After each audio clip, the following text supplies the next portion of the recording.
That night, that's an interesting question. Leading up to it, I think our players have already done a good job, just being mature enough. Our coaching staff as well, we have to focus on us. We're so far away from where we want to be at the beginning of the season that's just where our focus is at.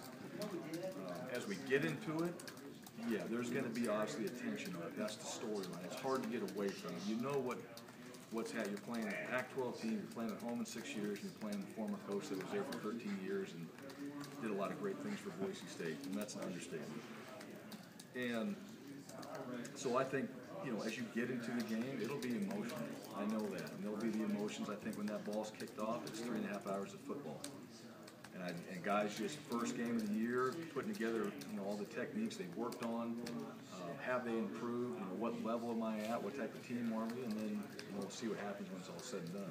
I know, talking to Pete in Arizona, he kind of reached out to the seniors a little bit last year at the end of the year, but stayed away from everybody else because he didn't want to, get involved with those guys. You've been through this the last couple of years, leaving guys behind. How difficult of a situation is that for a coach to be sort of separated from the guys that you went through so much with? Yeah, it's hard.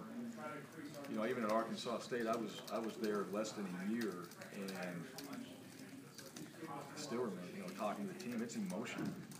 You build a bond, and especially, like at Arkansas State, I'll use that as an example. They bought in. They completely bought in, and things change. And you don't know exactly how they're going to respond, but I remember talking to them, and I left the room, and Kess and I went downstairs, kind of in my office, and every one of them came in and gave us a hug, and it was an emotional deal. It was fantastic, and at the same time, they're all like, "Hey, we understand. This is home." And but it's still not easy. I think about those guys, and you get emotional just thinking about them because you care tremendously about that group. You've gone through so much behind closed doors that nobody knows. The conversations, the one-on-ones, just life, and that's what I'm saying. You're the only ones. The families aren't there. You're there for them, so they come to you, with all these questions. And they're 18 to 22. They're trying to figure things out.